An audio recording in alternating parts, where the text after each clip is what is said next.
तो अंधेरे में आप जल्दी निकल नहीं सकते। जहाँ शॉप थी वहाँ पर शॉप उन्होंने एट ए टाइम खाली करवाई। उसके अलावा दूसरी जगह पे शॉप ली, वहाँ ताले तोड़े। और एक बार नहीं, काफ़ी बार ये हुआ और काफ़ी सामान का नुकसान भी हुआ। लेकिन यहाँ पंजाब का जो प्रशासन है एकदम बेकार, और अब जो सरकार आई है वो तो उससे भी बेकार है।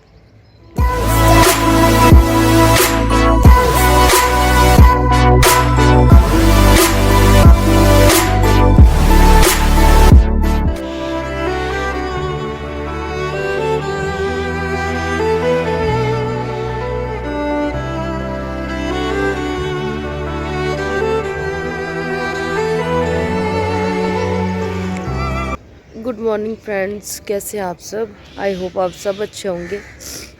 मेरी तबीयत तो ठीक नहीं है। मैं शिमला से यहाँ तक आ तो गई हूँ, लेकिन स्टेबल बिल्कुल भी नहीं हूँ। लेकिन फिर भी काम तो करना ही है, तो मैंने सोचा क्यों ना आपके साथ वीडियो शेयर कर दिया जाए। ये जितना भी सामान मैं अभी दिखाती हूँ आपको, यहाँ पर क्लिपिंग जोड़ दूँगी। ये जितना भी सामान आप देख रहे हैं काउंटर में पड़ा है या काउंटर के ऊपर पड़ा है, ये सारा शॉप से ही घर पर क्यों आया है मैं आपको बता देती हूँ। क्योंकि यहाँ पर बहुत लूट होती है। हमारे इधर इस साइड जहाँ पर मम्मी वगैरह रहते हैं, बहुत ही लूट करते हैं। ये है एक आम इंसान का दर्द, जो एक आम इंसान ही समझ सकता है। सरकार और प्रशासन कुछ नहीं करते इसमें। इतना नुकसान हो चुका है ना दुकान का, बहुत ज़्यादा नुकसान हो गया है। क्या ही बोलूँ मैं आपको, यहाँ पर सारी चीज़ें बता भी नहीं सकती है मैं कि कितनी लूट होती है यहाँ पर। यहाँ पर तो अंधेरे में आप जल्दी निकल नहीं सकते। सुबह सुबह जो लोग, जैसे मेरा भाई काम पे जाता है 5:30-6 बजे उस वक्त, या फिर साथ वाले भैया सब्ज़ी लेने जाते हैं क्योंकि वो सब्ज़ी का काम करते हैं, तो पकड़ लेते हैं, ज़बरदस्ती फ़ोन छीनते हैं, पैसे मांगते हैं।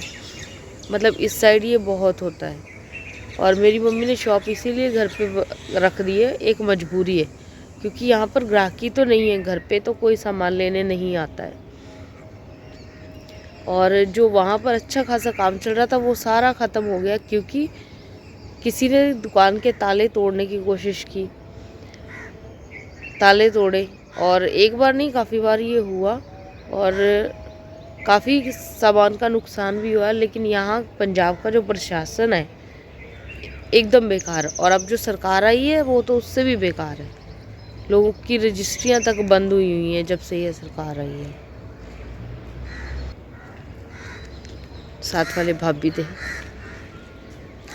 तो मैं आपसे बात कर रही थी कि यहाँ पे लूट इतनी होती है कि कोई भी इंसान ना मेहनत नहीं कर सकता। मेहनत करेगा भी ना, उसकी मेहनत पे पानी फिर जाएगा। और जहाँ शॉप थी वहाँ पर शॉप उन्होंने एट ए टाइम खाली करवाई, क्योंकि उनको खाली करवानी थी, क्योंकि उनकी शॉप उनको आगे सेल करनी थी कहीं, इस वजह से उन्होंने एट ए टाइम खाली करवाई। और जितनी भी कस्टमर्स जितने बने थे, ग्राहकी बनी थी, सारी ख़राब हो गई। उसके अलावा दूसरी जगह पे शॉप ली, वहाँ पर ताले खोलने की कोशिश की गई है। और मतलब आप मान लो कि काफ़ी नुकसान हो चुका है। अब मैं क्या ही बोलूँ यहाँ पर। और मेरी मम्मी ने शॉप मजबूरी में घर में खोली है। गिना चुना 1-2 इंसान आता है दुकान पे, लेकिन ठप पड़ी है। मुझे ये समझ नहीं आता कि सरकार कर क्या रही है। यहाँ की सरकार वैसे ही नहीं कुछ करती। और अब तो जो सरकार आई है ना, वो कभी भी दिल्ली वाली सरकार का जहाँ मर्जी चली जाए नहीं कर सकती उनका मुकाबला, जो कभी भी सपने में भी नहीं कर सकता। वो तो सिर्फ लूटने को बन गए हैं सीएम। तो अभी हमने निकलना है शादी में। हम शादी की वजह से यहाँ पर स्पेशल आए थे। माहौल कुछ ठंडा ही लग रहा है, लेकिन फिर भी प्यार से बुलाया है तो जाना तो पड़ेगा। बाकी हमने रुकना तो नहीं है ज़्यादा, बस ये है कि शगुन वगैरह देंगे और लौट आएंगे मतलब घर चले जाएंगे। सीधा हमें शिमला निकलना है। इसके बाद ये सेपरेट वीडियो मैंने सिर्फ इसलिए बनाया कि शायद कोई देखे, और यहाँ पे जो लूट हो रही है तो लोग रोक सके। लोग आपस में ही रोकेंगे, ना तो पुलिस कुछ कर रही है ना सरकार कुछ करेगी। और पंजाब के अपने ही लोगों को सब कुछ झेलना पड़ता है, सब कुछ करना पड़ता है, अपने लिए लड़ना पड़ता है। इसके बाद सीधा हम शादी के लिए निकलेंगे, क्योंकि शादी की वजह से ही हम आए थे। मम्मी का थोड़ा नुकसान हो गया था, मम्मी बीमार थे, इसलिए भी कि चलो मम्मी का पता ले लेंगे।